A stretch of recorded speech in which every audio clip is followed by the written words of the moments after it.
ಸ್ನೇಹಿತರೆ, ಪೊರಕೆಯನ್ನು ಬಳಸುವ ಪ್ರತಿಯೊಬ್ಬರೂ ತಿಳಿಯಲೇಬೇಕು ಎನ್ನುವ ಅದ್ಭುತ ಮಾಹಿತಿ ನಿಮಗಾಗಿ. ಸ್ನೇಹಿತರೆ, ಪೊರಕೆ ವಿಚಾರದಲ್ಲಿ ಈ 11 ತಪ್ಪು ಖಂಡಿತ ಮಾಡಬೇಡಿ. ಆ ತಪ್ಪು ಮಾಡಿದ್ದಲ್ಲಿ ಮನೆಗೆ ದರಿದ್ರ ಒಕ್ಕರಿಸುವುದು ಖಚಿತ.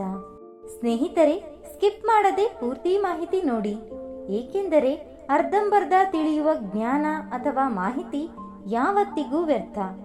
ಅದಕ್ಕಾಗಿ ಪೂರ್ತಿ ಮಾಹಿತಿ ಕೇಳಿ. ಈ ಮಾಹಿತಿ ತಿಳಿದುಕೊಂಡರೆ ಹಿಂದೆ ನಿಮ್ಮ ಅದೃಷ್ಟ ದುಪ್ಪಟ್ಟಾಗುವುದರಲ್ಲಿ ಯಾವುದೇ ಅನುಮಾನವಿಲ್ಲ. ಅಂತಹ ಅದ್ಭುತ ಮಾಹಿತಿ ಇದು. ಆ ತಪ್ಪುಗಳನ್ನು ತಿಳಿಯುವ ಮೊದಲು ಸಾಕ್ಷಾತ್ ಲಕ್ಷ್ಮೀನಾರಾಯಣರ ಆಗಮನ ನಿಮ್ಮ ಮನೆಗೆ ಆಗಬೇಕೆಂದು ನೀವು ಬಯಸಿದರೆ, ಶ್ರೀ ಲಕ್ಷ್ಮೀನಾರಾಯಣರ ಕೃಪಾ ಕಟಾಕ್ಷವನ್ನು ಬಯಸುವುದಾದರೆ ಈ ವಿಡಿಯೋವನ್ನು ಲೈಕ್ ಮಾಡಿ ಮತ್ತು ನಮ್ಮ ವೀವರ್ಸ್ ಲೋಕ ಚಾನೆಲ್ ಅನ್ನು ಸಬ್ಸ್ಕ್ರೈಬ್ ಮಾಡಿ. ಕಾಮೆಂಟ್ ಬಾಕ್ಸ್ನಲ್ಲಿ ಶ್ರೀ ಲಕ್ಷ್ಮೀನಾರಾಯಣ ನಮೋ ನಮಃ ಎಂದು ಬರೆಯಿರಿ. 1. ಪೊರಕೆ ಹಳೆಯದಾದರೆ ಗುರುವಾರ ಮತ್ತು ಶುಕ್ರವಾರ ಮನೆಯಿಂದ ಹೊರಕ್ಕೆ ಹಾಕಬೇಡಿ.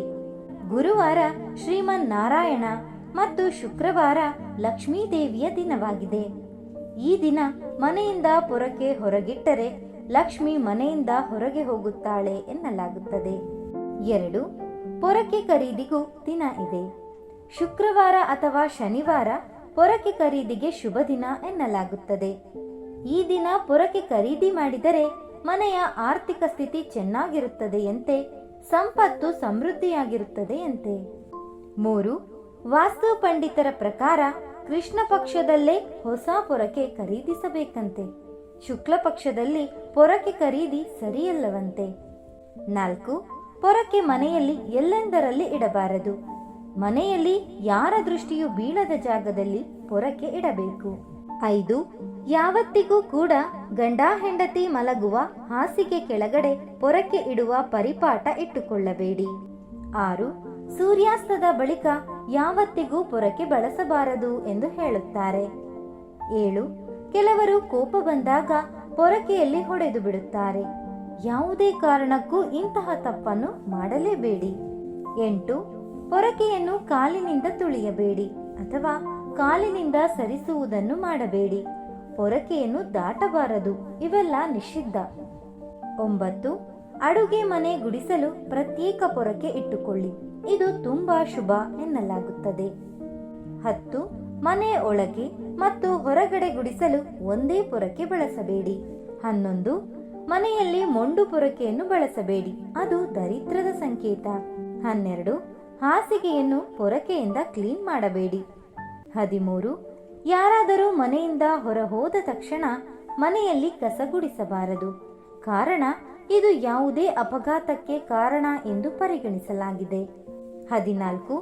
ನೀವು ಮನೆಯನ್ನು ಬದಲಾಯಿಸಿದರೆ ಹೊಸ ಮನೆಯಲ್ಲಿ ಬಳಸಲು ಹೊಸ ಪೊರಕೆಯನ್ನು ಬಳಸಿ.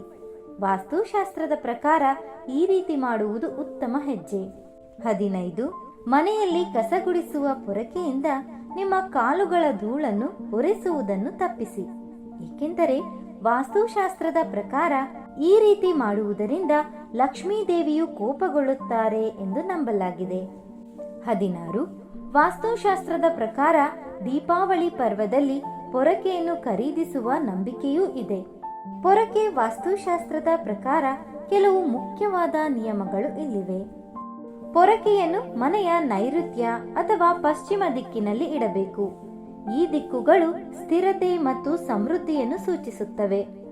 ಯಾವುದೇ ಕಾರಣಕ್ಕೂ ಪೊರಕೆಯನ್ನು ಈಶಾನ್ಯ ದಿಕ್ಕಿನಲ್ಲಿ ಇಡಬಾರದು, ಏಕೆಂದರೆ ಈ ದಿಕ್ಕು ದೈವಿಕ ಶಕ್ತಿಯನ್ನು ಪ್ರತಿನಿಧಿಸುತ್ತದೆ. ಪೊರಕೆಯನ್ನು ಅಡುಗೆ ಮನೆ ಅಥವಾ ದೇವರ ಕೋಣೆಯ ಬಳಿ ಇಡಬಾರದು. ಅಲ್ಲದೆ ಅದು ಎಲ್ಲರಿಗೂ ಕಾಣಿಸುವಂತೆ ಕೂಡ ಇರಬಾರದು. ಅದನ್ನು ಕಣ್ಣಿಗೆ ಕಾಣದಂತೆ ಒಂದು ಮೂಲೆಯಲ್ಲಿ ಅಥವಾ ಮಕ್ಕಳು ಮಲಗುವ ಹಾಸಿಗೆಯ ಕೆಳಗೆ ಇಡಬಹುದು. ಪೊರಕೆಯನ್ನು ಯಾವಾಗಲೂ ಮಲಗಿಸಿ ಇಡಬೇಕು, ನೇರವಾಗಿ ನಿಲ್ಲಿಸಬಾರದು. ಹೊಸ ಪೊರಕೆಯನ್ನು ಖರೀದಿಸಲು ಶುಕ್ರವಾರ ಮತ್ತು ಶನಿವಾರವನ್ನು ಮಂಗಳಕರವೆಂದು ಪರಿಗಣಿಸಲಾಗುತ್ತದೆ. ಮಂಗಳವಾರ ಮತ್ತು ಗುರುವಾರ ಪೊರಕೆ ಖರೀದಿಸುವುದನ್ನು ತಪ್ಪಿಸಬೇಕು. ಮನೆಯನ್ನು ಸ್ವಚ್ಛಗೊಳಿಸಿದ ನಂತರ ಪೊರಕೆಯನ್ನು ತಕ್ಷಣವೇ ಅದರ ಸ್ಥಾನದಲ್ಲಿ ಇಡಬೇಕು. ಅದನ್ನು ಹಾಗೆಯೇ ಬಿಡಬಾರದು. ಹಳೆಯದಾದ ಮತ್ತು ಮುರಿದ ಪೊರಕೆಯನ್ನು ಮನೆಯಲ್ಲಿ ಇಟ್ಟುಕೊಳ್ಳಬಾರದು. ಅದನ್ನು ಶೀಘ್ರವಾಗಿ ಬದಲಾಯಿಸುವುದು ಒಳ್ಳೆಯದು. ಸೂರ್ಯಾಸ್ತದ ನಂತರ ಮನೆಯನ್ನು ಪೊರಕೆಯಿಂದ ಗುಡಿಸಬಾರದು, ಏಕೆಂದರೆ ಇದು ಲಕ್ಷ್ಮೀದೇವಿಗೆ ಅಪಮಾನ ಮಾಡಿದಂತೆ ಎಂದು ನಂಬಲಾಗಿದೆ. ಪೊರಕೆಯನ್ನು ಲಕ್ಷ್ಮೀದೇವಿಯ ಸಂಕೇತವೆಂದು ಪರಿಗಣಿಸಲಾಗುತ್ತದೆ. ಆದ್ದರಿಂದ ಅದನ್ನು ಗೌರವದಿಂದ ನೋಡಿಕೊಳ್ಳಬೇಕು ಮತ್ತು ಕಾಲಿನಿಂದ ಒದೆಯಬಾರದು. ಈ ನಿಯಮಗಳನ್ನು ಪಾಲಿಸುವುದರಿಂದ ಮನೆಯಲ್ಲಿ ಸಕಾರಾತ್ಮಕ ಶಕ್ತಿ ಮತ್ತು ಸಮೃದ್ಧಿ ಹೆಚ್ಚಾಗುತ್ತದೆ ಎಂದು ನಂಬಲಾಗಿದೆ. ಸ್ನೇಹಿತರೆ, ನೆನಪಿಡಿ, ಈ ಮಾಹಿತಿಯು ವಾಸ್ತುಶಾಸ್ತ್ರದ ನಂಬಿಕೆಗಳನ್ನು ಆಧರಿಸಿದೆ ಮತ್ತು ವೈಯಕ್ತಿಕ ನಂಬಿಕೆಗಳು ಭಿನ್ನವಾಗಿರಬಹುದು. ಆದರೆ ಹಿರಿಯರು ಏನೇ ಹೇಳಿದ್ದರೂ, ಯಾವುದೇ ಸಂಪ್ರದಾಯ ಮಾಡಿದ್ದರೂ ಎಲ್ಲವೂ ನಮ್ಮ ಏಳಿಗೆಗಾಗಿಯೇ. ಸ್ನೇಹಿತರೆ, ಈ ಮಾಹಿತಿ ನಿಮಗೆ ಇಷ್ಟವಾದರೆ ದಯವಿಟ್ಟು ಲೈಕ್ ಮಾಡೋದನ್ನ ಮರಿಬೇಡಿ ಹಾಗೂ ಮತ್ತಷ್ಟು ವಿಡಿಯೋಸ್ಗಳಿಗಾಗಿ ನಮ್ಮ ಚಾನೆಲ್ ಅನ್ನು ಸಬ್ಸ್ಕ್ರೈಬ್ ಮಾಡಿ. ಕೇಳಿದ್ದಕ್ಕಾಗಿ ಧನ್ಯವಾದಗಳು.